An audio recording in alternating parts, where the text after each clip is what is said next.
Hello, everybody. It's the Brian Hornback Experience. This is episode 148, and I have another, he's an elected official, and he's on the ballot again on March the 5th, 2024. Early voting starts February the 14th, runs through the 27th. I have none other than our Knox County Law Director, David Buuck. How are you, David? I'm doing fine, Brian. How are you? I'm good. Well, I appreciate you being on here. Just in full disclosure, your campaign has an ad on brianhornback.com. And so, hey, a podcast is thrown in with an ad. So here we are. All right. But let's go back and kind of introduce David Buuck to anybody who's been living under a rock for a while. Now, when you started out in the legal field, because you've only been in government law about 8.5, almost 9 years now. But when you started out with a couple of notable attorneys. One is our former Congressman John J. Duncan Jr. and the late Zane Daniel. Is that correct? That's correct. Back in 1980, that's when I started with them. Oh, wow, 1980. So when I got active in politics my first campaign was in 1982 as a volunteer with Robin Beard. Congressman Duncan, I think, was on the criminal court bench at that time, or came along shortly thereafter before he went to Congress, I think, in 88.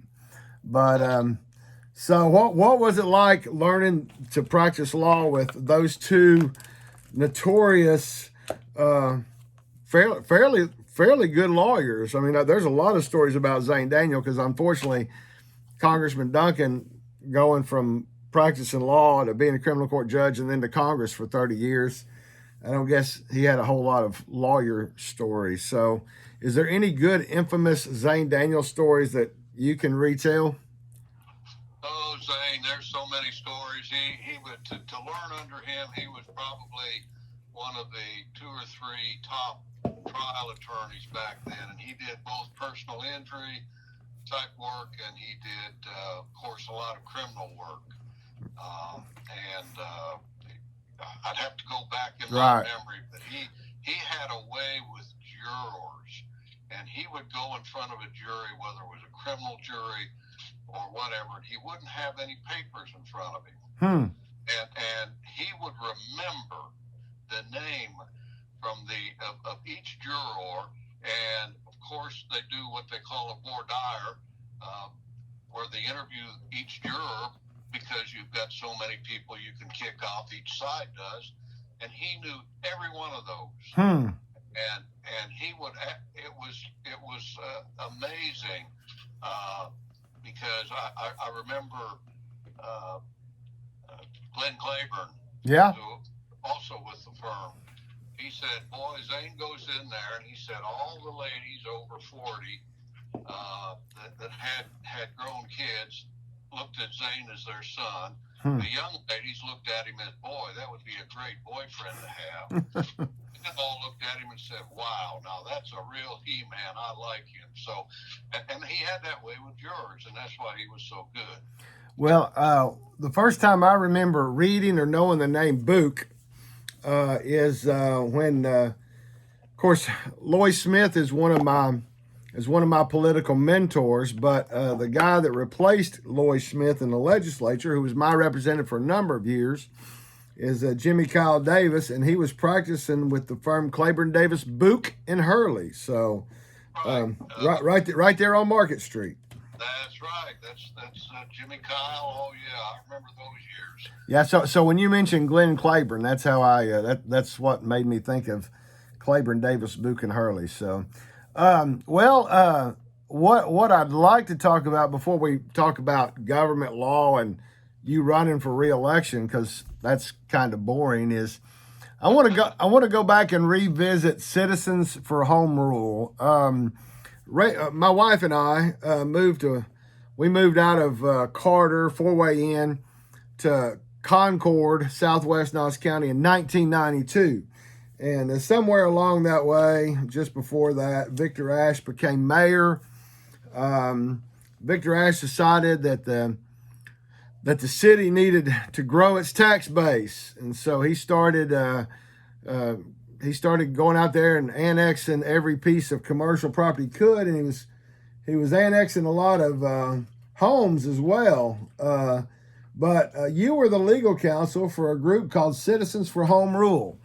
And if you belong to Citizens for Home Rule, and Victor Ashe decided that he wanted your house in the city, and you were going to have to pay city taxes, as long as you're a member of Citizens for Home Rule, they filed a lawsuit. And from my understanding, Citizens for Home Rule won every single case, and their attorney was one David Buuck. Is that right? That's correct. So talk to the, we've had a lot of people that moved into Knoxville over the last 6 months, but we've had a lot of people move in over the last 6 or 7 or 8 years, because really, Victor, after losing all those cases, decided, and then of course we've had Bill Haslam, and we've had Dan Brown, and we've had Madeline Rajero, and we've had now India Kincannon, and they don't quite, they don't annex anything anymore, but Victor kind of got his wings clipped, and so he didn't quite take in people unless they voluntarily wanted to be in the city. So kind of bring people up to date on how you came to be the attorney for Citizens of Home Rule, and about fighting good old Victor Ashe. Actually, the Citizens for Home Rule people interviewed several lawyers early on, and they liked me, and so I became their attorney. And it basically, and I'll give Victor Ashe credit, he's pretty shrewd. Yeah. It started off where he was going to, or actually I think it started under Testerman. Okay. The idea to annex huge areas of Knox County and turn Knox County into the city of Knoxville by annexation. Well, that didn't hit off too good, because any one person in like an area,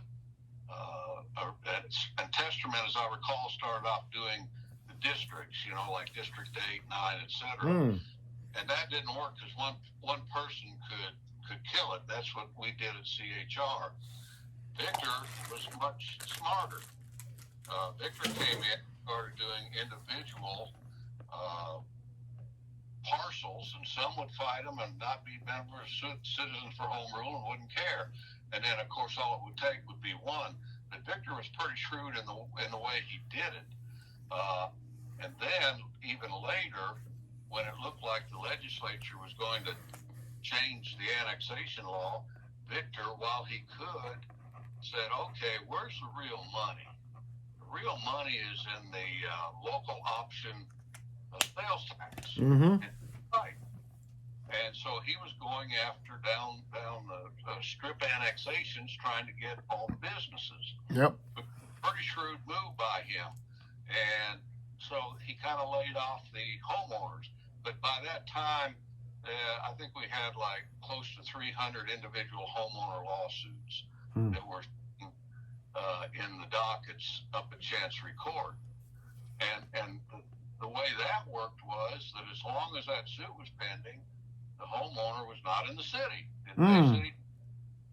Well, Victor's legal staff didn't want to fight those lawsuits, because they were going to be 2 or 3 days of trial and they would lose them. They didn't want to do that. So they didn't really push going to trial, and my clients didn't push going to trial, because they were safe and happy as long as the suit was pending. So that's the way it wound up. And then when Haslam came in, he decided, let's just get rid of all these lawsuits. And so he agreed to a dismissal of every one of them, with the city paying the court costs, and that did away with that. Of course, in between there, as you well know, Brian, the state legislature did away with annexation, right, by ordinance, and that's what. And that's why we have the growth plan today. Exactly. Right. 100% correct. Right. Well, that's interesting. Yeah, I mean, out here in Southwest Knox County, I mean, people think that those of us that live out here near North Shore and Westland Drive, that we're in the county, and we are. But, the Target and the Publix at North Shore Town Center is in the city. The Kroger out here and all the little strip centers around the Kroger at North Shore and Westland. All that's in the city. And man, I don't know if I was a city police officer and was having to cover that beat and having to run out to work a wreck. It wouldn't be very fun. But I guess that's Victor's. That has become Victor's legacy, I guess. Yeah. So about 8.5 years ago, you went to work for now Chancellor Bud Armstrong when he was elected law director, and you were his chief deputy. So you served about 8 years with Bud, and then about almost 4 years ago, you were elected to a term. Man, time sure does fly, doesn't it? Oh, it does. But it was an interesting 4 years because you had you kind of had COVID all in the middle of that, and you've had some interesting legal aspects as law director. But just kind of explain to folks that the law director represents the government. It doesn't necessarily we get to vote for the law director, but you don't actually. You represent us in the fact that you represent the government. Just kind of explain what the law director does. Well, the law director basically, number one, defends when the Knox County School Board gets sued and defends those lawsuits because they can result in substantial sums of taxpayer money. So that's our main thing, is defending the county against these lawsuits.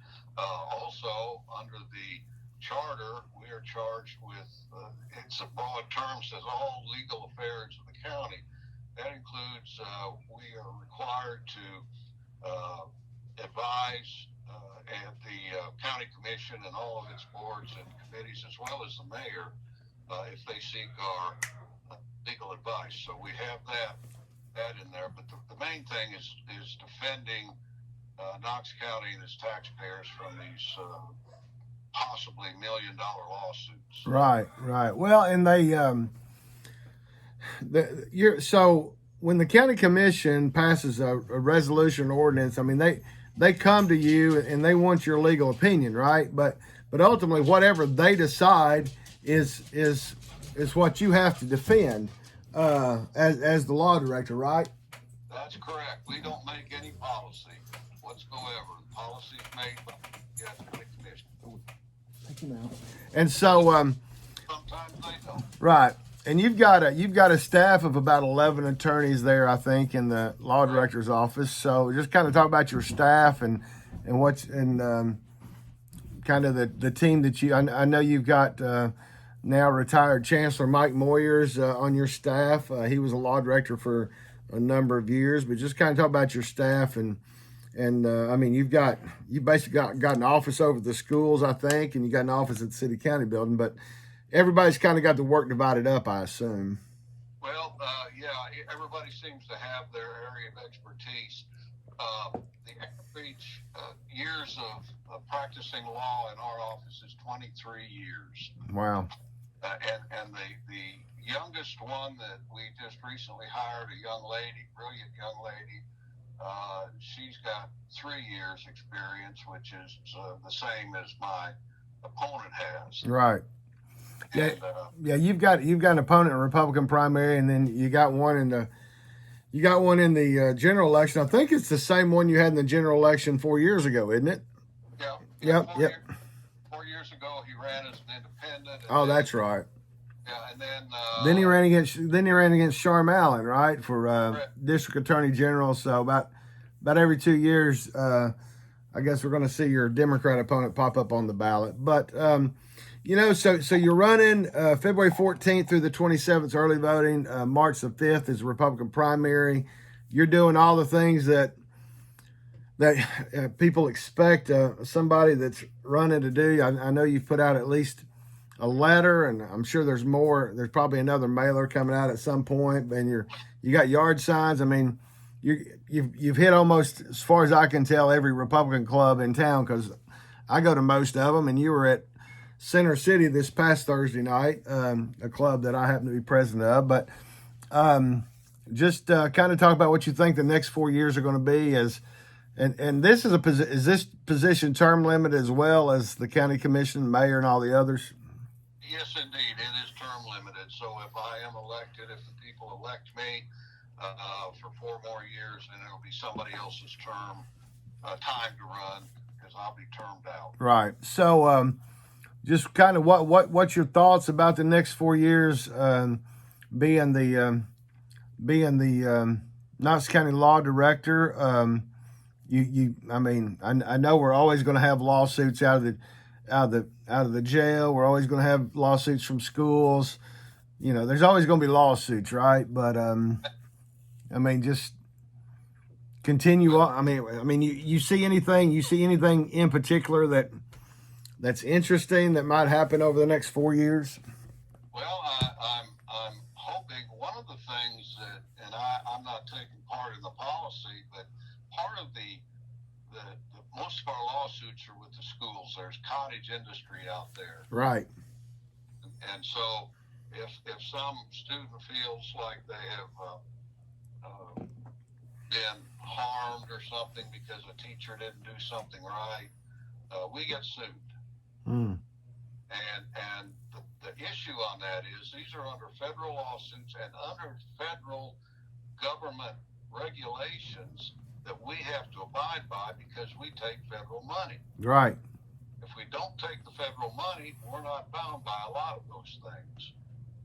But the sad part about all of this is if somebody gets $1, wins a lawsuit with $1, the attorney's fees could be $250,000 because under civil, the attorney can recover his or her fees. Right. And it's really not a fair thing, but that's the way the law is. Right. Well, and I know we can't really talk about pending cases, but are all the cases that came up because of COVID? I mean, I know the schools was flooded with a lot of lawsuits because of COVID. Are all those cases for the most part done except the I think there's a did the bubblegum lawsuit come out of COVID, or did that come after COVID? That didn't come out of COVID. Okay. It's still going on, and you know it's they want all kinds of money because kids are allowed to chew gum or eat in school, and right. it's causing a problem for. And I'm not no problem that the child has, but what the lawyers are wanting to do is change the whole school atmosphere for one student. Right, so, right. Where the COVID lawsuits are all over. Okay, good. Well, you know, we've been on here about 18 minutes. I think we've covered it all. I really did want to, because you've had a unique experience in your short time as a lawyer, working with Congressman Duncan and Zane Daniel, and then of course the whole citizen for a home rule aspect of, because those whole lawsuits went on for a number of years, didn't they? About almost 20 years. Right. And so, yeah, I know that Commissioner Frank Luthold was one of them that went to the legislature to get that urban growth boundary thing fixed or passed so that we could kind of move on beyond the whole annexation issues. But well, any big campaign plans for David Buuck over the next month? I guess, because here we are at the end of January, so in about a month and a few days, we'll know March the 5th, and and then I guess then we gear up for your Democrat opponent. But any big plans over the next month, or just keep seeing as many people as you can and keep asking for votes, right? That's it, just like I did last time. Absolutely. Well, go ahead. Run wide open. That's right. I mean, even whether you have an opponent you always have opposition. It's just whether or not they pop up on the ballot or not. So you just always do the best you can and you move on. Well, David, I appreciate you being on here. I'll give you the last couple of minutes to ask for everybody's votes, and anytime you need to talk to the people that view the Brian Hornback Experience, you're welcome. But I'll go ahead and let you finish it out. Okay, I don't have much to say to the voters other than I offer my experience. As you said, I've been there 8 years as chief deputy and 3.5 years as the law director. I would just put up my experience against my opponent and ask you to respectfully ask for your vote out there. So Right. thank you, Brian. Oh, and I almost forgot. So the bar poll came out late last week. We're doing this on a Sunday. You got you got like almost a 3, right, from the bar? Yes. Yes. And your opponents were way off from a 3. So the people that know judges, the people that know law directors, and I'm sure I'll be putting the bar results out on brianhornback.com. But David Buuck got almost a 3. I don't have the email right in front of me, but I will be publishing the bar results. I'm sure the bar will be getting it out into the newspaper and into other places as we get closer to February 14th. But I didn't want to end because as you were finishing up, it suddenly popped in my head that I did see those bar results like on Thursday or Friday, and you're far and away scored higher than either one of your opponents. So that should be noted. Okay, thank you so much. All right, thank you, David. Have a great day. Okay, you Thanks. too. Bye-bye.